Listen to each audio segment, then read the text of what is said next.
Oke,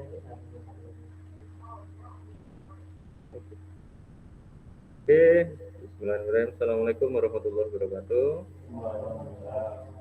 Selamat siang Bapak Ibu. Waalaikumsalam warahmatullahi wabarakatuh. Kita sekarang sampai pada materi sesi literasi teknologi. Ya, jadi hari ini kita akan membahas literasi teknologi yang akan kita tekankan pada penggunaan atau pengenalan dari gadget-gadget kita masing-masing. Jadi nanti dalam pelaksanaannya untuk pelaksanaan penginstalan platform dari pembelajaran Merdeka Belajar ini memerlukan penginstalan beberapa platform yang disediakan oleh Kemendikbud. Nah, sebelum kita install, kita harus bisa memastikan dan mengidentifikasi apakah gadget kita atau laptop ataupun HP kita sistemnya sudah support dan memenuhi kriteria minimum untuk menginstal platform tersebut. Baik, kita sebelum memasuki ke materi, saya minta tolong untuk salah satu pemimpin berdoa, Pak Samsudin, bisa minta tolong pemimpin berdoa. Siap. Ya, dipersilakan. Mari teman-teman, sebelum mulai acara hari ini, mudah-mudahan dalam pelaksananya sampai selesai kita diberikan kemudahan dan kelancaran. Untuk itu marilah kita berdoa dengan mengucap Bismillahirrahmanirrahim.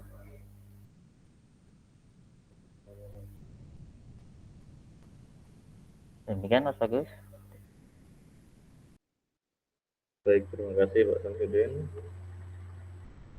Nah, untuk sesi kita hari ini cukup singkat ya. Kita hanya diberikan waktu sekitar 20 sampai 30 menit. Jadi sebisa mungkin kita nanti kelola waktu kita supaya bisa selesai materinya tersampaikan dan tempat untuk sesi tanya jawab. Oke, saya akan setting dulu. Baik. Sebelum kita memulai materi juga, ada yang mau menampilkan ice breaking? Oh, ini ada satu materi masuk ice breaking ya. Oh, ternyata dari Pak Samsudin juga. Oh, mantap nih Pak Samsudin. Nah, ini bisa dicontoh ya peserta yang sangat aktif. Tepuk tangan dulu semuanya. Nah. Oke, saya akan menampilkan ice breaking. Oke. Progres ya. Iya. Nah, ini saya tampilkan di screen, bisa Bapak lihat semuanya ya. Ya, ini. Oke. Nah, silakan Mas Samsudin, saya berikan waktu untuk menyampaikan ice breaking kita hari ini untuk pencerahan bagi semua.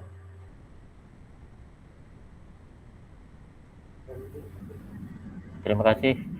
Kembali saya action lagi di sini. Bapak Ibu sekalian, Bapak sekalian, bisa dibaca di slide ya. Itu adalah slide bahwasannya waktu adalah pedang yang akan memenggal siapapun yang menyia-nyiakannya. Untuk itu kita tidak boleh menyia-nyiakan waktu. Bahkan Allah pun sudah bersumpah dalam firman-Nya, yaitu wal asri, alias atau artinya demi waktu. Kalau bisa dilanjutkan, innal insana lafi khusr, yang artinya bahwa manusia itu sesungguhnya adalah dalam keadaan rugi. Maka dari itu, jika tidak bisa memanfaatkan waktu dengan baik, kita adalah orang-orang yang merugi.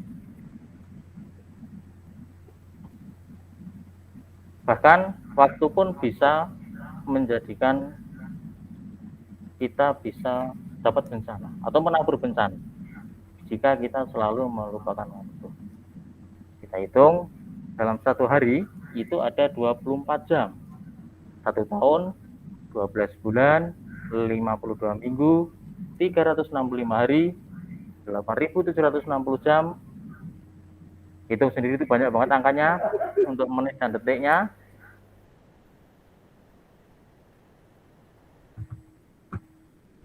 Ya. Kalau kita simpulkan lagi, kita runut ke belakang, manusia meninggal dunia antara 60 sampai 70 tahun. Sebutlah manusia rata-rata meninggal di usia kurang lebih 65 tahun. Bahkan Nabi pun hanya berusia 63 tahun. Kalau 65 tahun itu berarti kita dapat bonus 2 tahun. Kemudian kita balik, di mana balik adalah awal dari seorang diperhentikan amal baik dan buruknya selama hidup di dunia. Laki-laki balik umur 15 tahun, sementara wanita umur baliknya adalah 12 tahun. Nah, usia yang tersisa untuk kita beribadah kepadanya adalah tinggal kita kurangkan tadi. 65 tahun dikurangi 15 tahun, sama dengan 50 tahun. Kemudian dari 50 tahun itu benar-benarkah kita sudah beribadah kepada Allah? Mari kita hitung lagi. Waktu kita tidur kurang lebih adalah 8 jam. Dalam 50 tahun, waktu yang habis dipakai tidur adalah 17 tahun. Jadi kalau yang suka tidur, 17 tahun hanya kita gunakan untuk tidur. Yang bermasalah lagi adalah kaum sekarang ini, kaum rebahan yang bisa tidur 12 jam sehari. Artinya 25 tahun habis untuk tidur jika kita diberi waktu 65 tahun untuk hidup.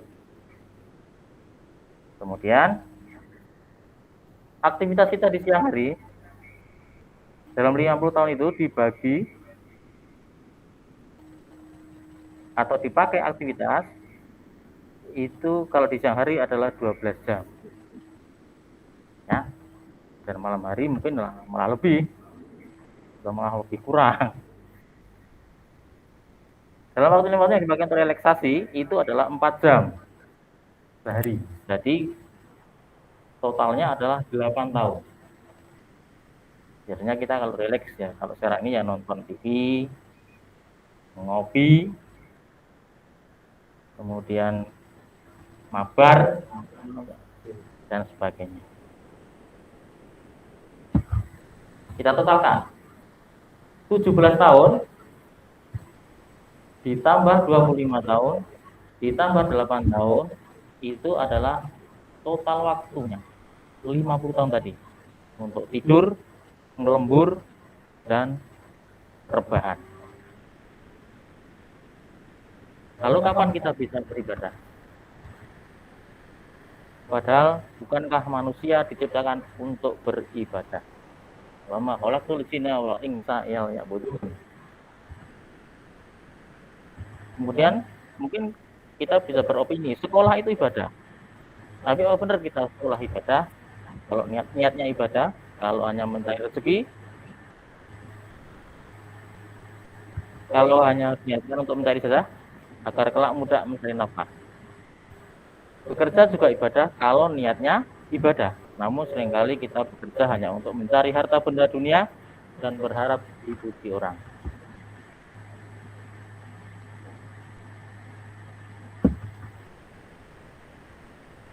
Oh mungkin saat sholat kita 5 waktu itu kita sudah nggak cukup.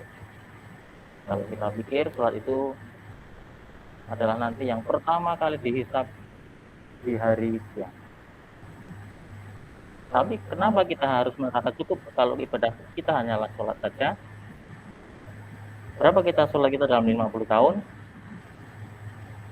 Kita ambil contoh sholat kita 10 menit sehari. Totalnya hanya 2 tahun. Kesimpulannya adalah waktu yang kita manfaatkan dalam 50 tahun di dunia cuma 2 tahun untuk sholat. Itu pun belum tentu sholat kita bermakna dan diterima. rasanya tidak seimbang dengan perbuatan dosa-dosa kita selama 50 tahun tadi. Jadi benar bahwasanya waktu itu adalah bencana. Tidak ada kata terlambat, walaupun waktu bergerak cepat, istilah sesuatu dengan apa yang bermanfaat. Terima kasih. Akhiri, Assalamualaikum warahmatullahi wabarakatuh. Waalaikumsalam warahmatullahi wabarakatuh. Oke, tepuk tangan dulu untuk Pak Samsudin atas pencerahannya. Nah, baik. Kita kembali lagi ke screen kita ya. Jadi tadi ice breaking sudah kita diberikan apa ya? Ya diingatkan kembali ya sebagai shock terapi tentang bagaimana memanfaatkan waktu agar tidak menjadi bencana untuk kita ke depannya. Jadi terus pintar-pintar memanfaatkan waktu yang kita punya. Baik, kemudian kita akan mulai masuk ke materi. Di sini saya akan menampilkan beberapa slide presentasi dan materi tentang literasi teknologi. Nah,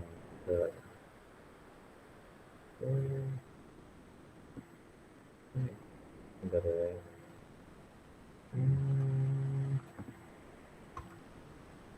Oh,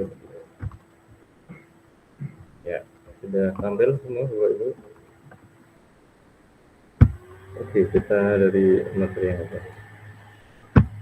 Nah, tentang literasi teknologi ya. Jadi literasi sendiri ini ada yang tahu kah apa artinya makna literasi itu? Kita sering mendengar mata literasi. Tapi apakah ada yang bisa memberikan pandangan atau sudut pandang mengenai literasi ini seperti apa? Silakan yang mau memberikan gagasannya. Literasi itu apa literasi?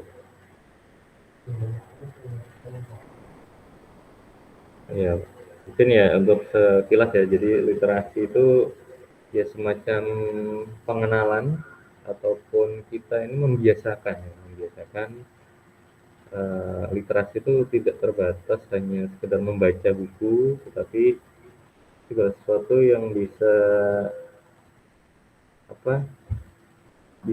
kita lakukan untuk membiasakan dan itu bisa bermanfaat banyak bagi kita, maka itu bisa dikatakan sebagai literasi. Contohnya untuk di sini yang berhubungan dengan teknologi, literasi teknologi, contoh umpamanya di sini kita sering memakai gadget atau HP kita, maka perlu kita untuk mengenali lebih dalam, oh gadget kita nih kemampuannya bisa apa aja sih, apakah cuma bisa buat foto atau cuma bisa buat WhatsAppan, apakah cuma bisa buat SMS atau telepon.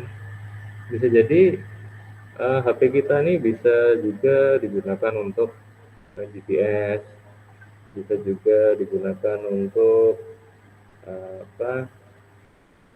menjadi mikroskop digital, atau bisa juga digunakan untuk kalau sekarang ini banyaklah aplikasi-aplikasi, contohnya kayak semacam Gojek ataupun Grab ya. Jadi dari situ ternyata dari sebuah HP saja kita bisa memanfaatkannya untuk memesan barang secara online ya. Jadi gambaran singkatnya seperti itu. Nah, kita akan menuju ke sini komponen perangkat TIK dulu, teknologi informasi dan komunikasi. Nah, perangkat TIK dan lingkungannya ini bisa kita lihat garis besarnya seperti ini. Ini adalah ilustrasi di mana menggambarkan unsur-unsur dalam sebuah komunikasi. Jadi komunikasi ini ada pengirim, atau biasanya ini kalau dalam bahasa Kominfo atau program biasanya TX, kemudian ada RX sebagai seorang penerima ya, transfer ya, ini receiver, transmitter sama receiver. Nah di sini antara dua orang ya, yang dinamakan komunikasi itu pasti ada sesuatu yang disampaikan atau ada yang dikirimkan. Nah, dinamakan komunikasi ketika terjadi siklus dua arah. Ada pesan yang kita kirimkan, kemudian ada balasannya lagi. Baru kita katakan komunikasi dua arah. Setiap pesan atau paket yang dikirim atau diterima tentunya ada unsur pengirim dan penerima. Ada media yang digunakan. Nah, kalau media yang kita gunakan untuk kegiatan pengiriman data ini bisa dari transmisi apa, gelombang radio ya, atau internet, ada juga dan sebagainya. Kemudian ada media yang digunakan untuk mengantarkan pesan atau paket dalam proses pengiriman tidak dapat dihindari terdapat gangguan. Nah, gangguan ini pasti Bapak Ibu pernah merasakan ya. Contoh kita sedang video call kok tiba-tiba sinyalnya jelek. Nah, itu gangguannya menyebabkan gambarnya jadi putus-putus, suaranya putus-putus atau hilang dan lain sebagainya.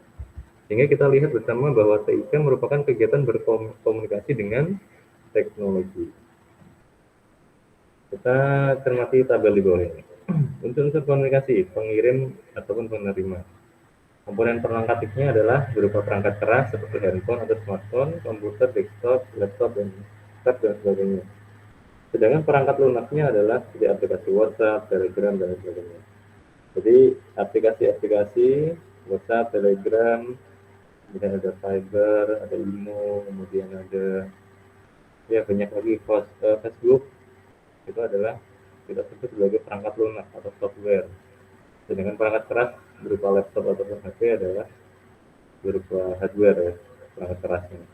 Pesan atau paket, nah, dalam bahasa pengiriman TIK, pesan yang kita kirim itu disebut dengan paket ya. Itu bisa berupa teks atau chat, ya, kemudian suara, rekaman suara, gambar, ataupun video. Medianya berupa kabel ataupun nirkabel. Kabel di sini ya otomatis kalau ketika kita mengirimkan pakai internet, kemudian internetnya itu dikirimkan melalui fiber optik yang ditanam di bawah laut. Kemudian kalau nirkabel ya bisa berbasis satelit atau gelombang radio dan sebagainya. Umpan balik, indikator centang pada WhatsApp. Nah, ini sebagai umpan balik. Namanya kita ngirim pesan ke pacar, Bang. Oh, ternyata kok masih centang satu, wah berarti kita diabaikan. Kalau ternyata sudah centang dua dan warna hijau, oh berarti pesan kita sudah dibaca. Tadi kalau centang satu ya, maksudnya bisa diabaikan atau kalau enggak HP dari pacar kita masih mati, belum sampai pesannya ke sana. Nah, berarti ibaratnya kalau kita ngirim pesan atau paketan, ini masih di bawah kurir, atau entah kurirnya itu nyasar kemana. Nah, kemudian tadi ya indikator centang sudah terkirim, diterima oleh perangkat, kemudian dibaca atau dibuka. Nah, kadang pesan sudah sampai aja, baru centang 2 tapi belum hijau. Tapi kalau sudah dibaca, nah baru dia akan menjadi hijau. Nah, gangguan, ada dua jenis gangguan ya. Cara mengatasi gangguan, terutama gangguan yang dapat kita kendalikan, memiliki cara yang berbeda-beda tergantung tingkat dan jenis gangguannya. Contoh, namanya HP kita lagi online di tempat terpencil. Nah, kadang kita kalau umpamanya di dalam rumah sinyalnya kurang, tapi kalau naik ke pohon kelapa sinyalnya baru bagus. Nah, itu berarti mesti bisa kita kendalikan ya. Kita bisa memposisikan HP kita agak tinggi, maka bisa dapat sinyal lebih bagus. Kalau di ruangan tertutup, nah itu nanti akan kesulitan. Oke, kemudian apa lagi ya? Tips sederhana untuk mengatasi gangguan yang mempengaruhi perangkat TIK diantaranya adalah pertama bisa kita restart dulu perangkat ulang kita, atau lakukan hard reset. Nah, hard reset ini sebenarnya adalah opsi yang sangat-sangat dihindari ya. Hard reset itu artinya kita menginstal ulang atau mengembalikan ke settingan pabrik yang mana ini akan menghilangkan data-data pada perangkat kita. Jadi kalau umpamanya kita klik sekali, nggak sengaja ya umpamanya, atau pengen iseng-iseng ini fungsinya apa sih, hard reset atau kembali ke settingan pabrik, coba klik, nah 2 kali klik aja sudah, maka data kita akan hilang. Kemudian yang kedua, periksa terlebih dahulu identifikasi persoalan, ya, periksa apakah perangkat kita sudah sesuai dengan kriteria minimum yang diminta oleh aplikasi yang kita jalankan pada perangkat kita. Jika sudah memenuhi, lanjutkan dengan pemeriksaan lainnya. Jika tidak sesuai, maka aplikasi tidak dapat dijalankan pada perangkat kita. Kemudian periksa apakah aplikasi tersebut membutuhkan koneksi dengan internet atau tidak. Jika iya, maka periksa apakah perangkat kita terhubung dengan internet atau apakah jaringan internet kita hidup. Jika tidak, ya maka lanjutkan dengan pemeriksaan yang lain. Kemudian sesi yang bab kedua, alamat, identitas, dan akun. Nah, ini penting ya. Jadi sebuah pesan itu kalau kita beli barang online, itu kan pasti bakalan dikirim sama kurir. Kurir itu pasti akan mengirimkan ke sebuah alamat. Kalau kita beli online tapi nggak menyantumkan alamat, kurir akan bingung, ini mau dikirim ke mana. Nah, maka di sini penting adanya alamat atau identitas atau akun, yang disebut dengan akun. Bayangkan ketika kita akan mengirimkan paket, yang diperlukan adalah alamat penerima ya, supaya kita bisa sampai ke tempat tujuan. Pihak penerima tidak dapat sembarangan mengirimkan paket tersebut. Kemudian ilustrasi ini menunjukkan perangkat teknologi kita seperti rumah, memiliki alamat, memiliki identitas. Dalam bahasa TIK, alamat dan identitas disebut dengan akun.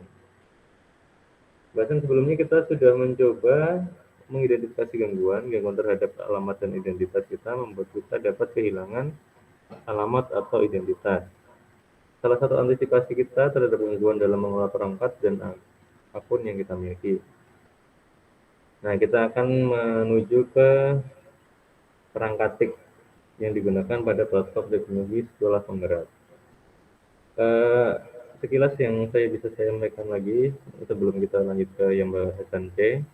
Jadi untuk akun ini ada akun personal, ada akun sekolah ya kalau yang ada di sekolah kita. Jadi akun yang personal adalah yang belakangnya @gmail.com contoh atau @yahoo.com. Sedangkan kalau untuk email sekolah kita punya domainnya ikut dengan domain dari website sekolah kita, yakni @smkn2banjarbaru.sdh.id.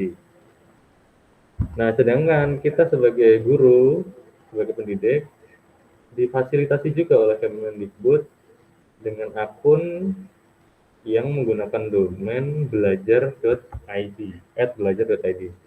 Jadi di bukan belajar.id itu ada macam-macam, ada guru.smk.belajar.id. Bisa juga kalau yang SMA, guru.sma.belajar.id.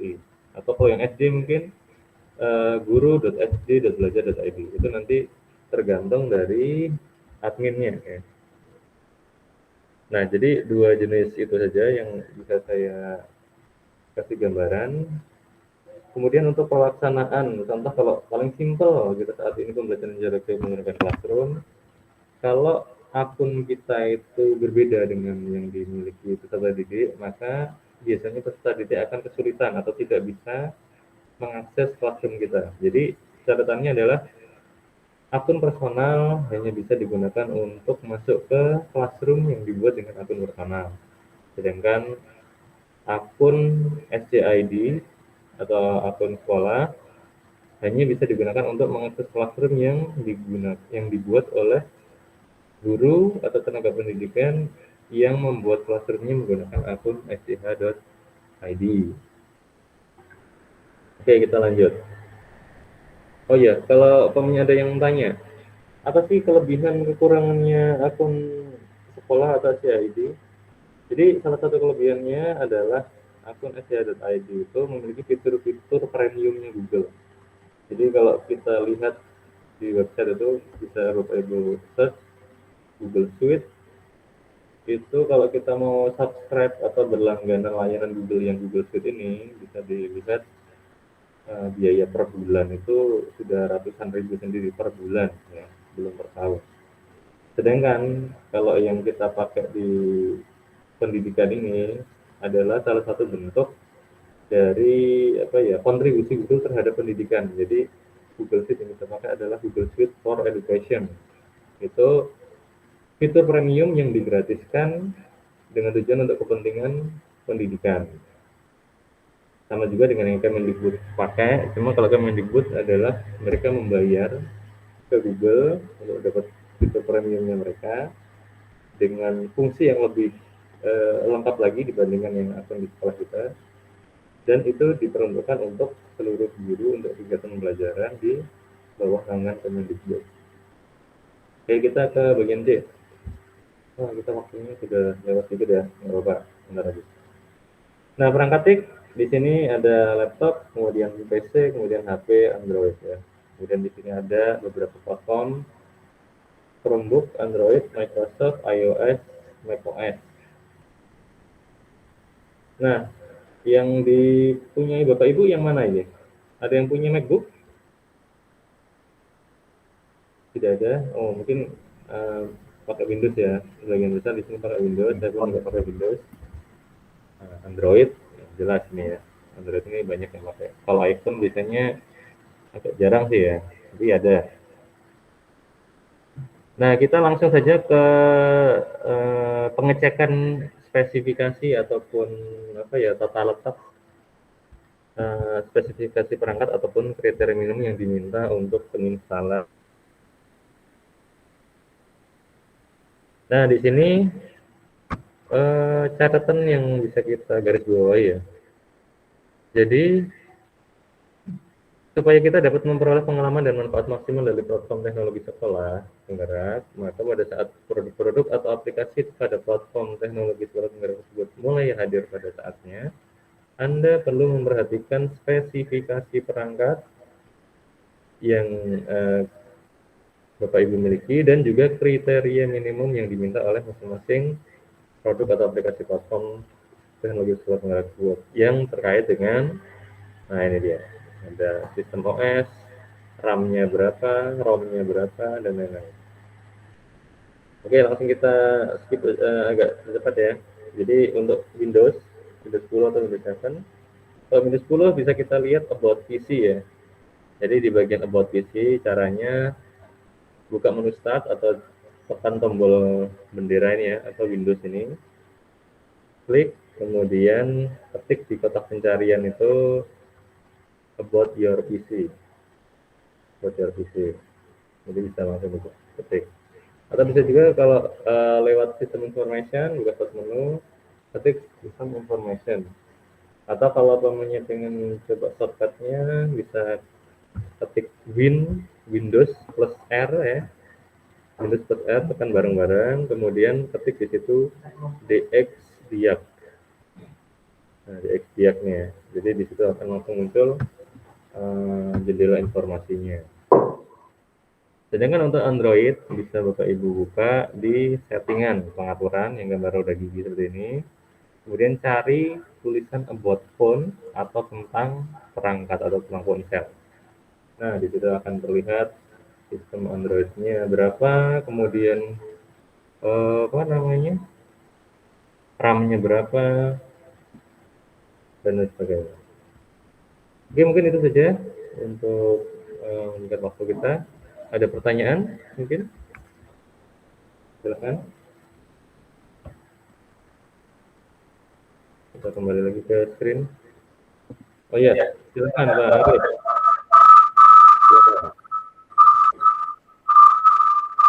Ini Pak, ada sedikit pertanyaan. Ya.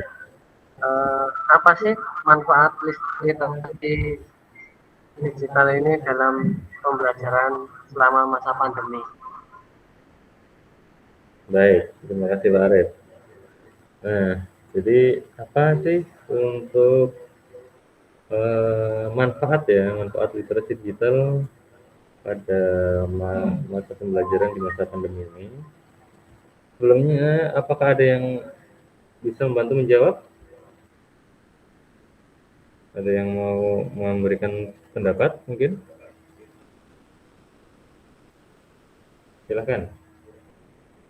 Oh ya, Pak Hendra. Silakan Pak Hendra.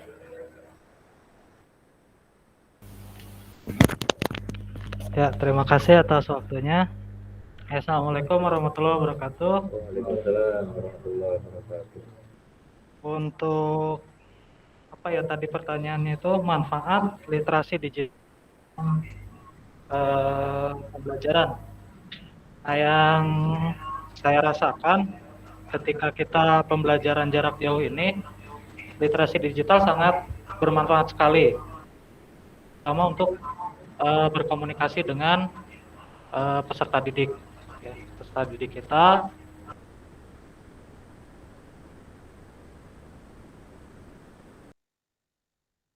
Dapatkan dengan cara kita online di mesin pencarian Google ataupun yang lainnya. Ya, sehingga pembelajaran walaupun kita tidak bisa tatap muka secara langsung, kita bisa menyampaikan materi, tugas-tugas itu melalui jaringan internet. Itu aja Pak pendapat saya. Terima kasih. Assalamualaikum warahmatullahi wabarakatuh. Waalaikumsalam warahmatullahi wabarakatuh. Baik, terima kasih sekali Pak Hendra. Ya, kurang lebih seperti itu ya. Itu sudah mewakili jawaban saya juga. Jadi yang jelas adalah kemudahan ya. Kita mendapatkan kemudahan dalam proses pembelajaran di masa pandemi tanpa apa ya, ya walaupun tetap ada beberapa substansi yang tidak tersampaikan, tetapi setidaknya secara menyeluruh seluruh substansi bisa tetap tersampaikan dengan kondisi jarak jauh ya. Jadi memang walaupun memerlukan memerlukan ekstra kerja keras untuk kita menyampaikan materi ataupun merangkum sebuah proses pembelajaran ya. Contoh umpamanya kalau praktek, gimana caranya supaya anak itu bisa tetap dapat atau tahu cara praktek yang benar ya, kita tidak-tidaknya tetap harus mendemonstrasikan. Contoh umpamanya cara mengganti bola lampu umpamanya, bola lampu kabin, anak-anak belum pernah tahu. Nah, kita bisa membuat videonya, video tutorial, kayak kita selfie gitu ya, sambil ya memberikan tutorial, oh ini caranya lepas ini dulu, kemudian berpasang ini, kemudian dipasang klipkan lagi, bagaimana cara menarik klipnya yang benar supaya tidak patah kakinya, dan sebagainya. Oke ya, mungkin itu saja karena waktu kita sudah berjalan ya sekitar 30 menitan ya, ini sudah melebihi batas sesi kita. Untuk penutup, saya minta tolong kembali kepada Pak Samsudin untuk memimpin doa. Atau Pak Bambang ya, Pak Bambang ya. Tolong Pak Bambang.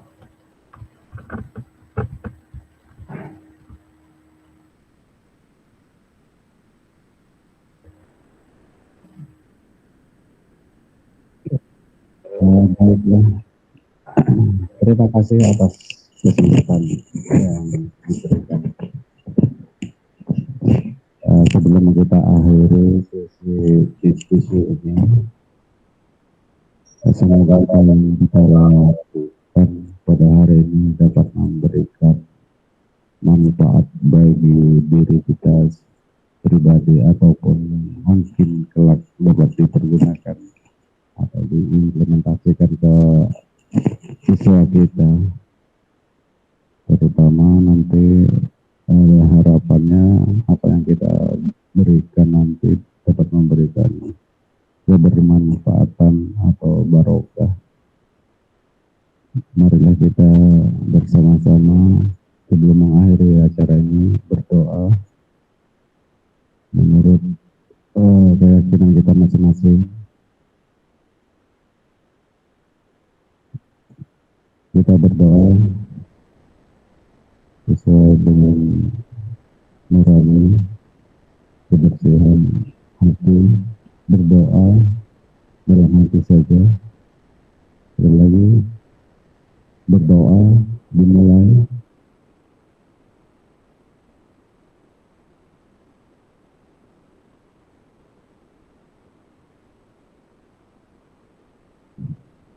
berdoa selesai. kasih buat teman-teman yang telah berpartisipasi. Mudah-mudahan kita selalu kompak dan memberikan manfaat yang jauh lebih bermanfaat lagi buat generasi kita di masa mendatang. Oke, demikian. Kalau bagus, oke, saya kembalikan ke Pak Bagus. Baik, terima kasih Pak Bambang atas pimpinan doa penutupnya. Jadi sekian Bapak Ibu semua untuk kegiatan hari ini. Kurang lebihnya saya mohon maaf. Sekian, wassalamualaikum warahmatullahi wabarakatuh. Waalaikumsalam warahmatullahi wabarakatuh. Waalaikumsalam warahmatullahi wabarakatuh.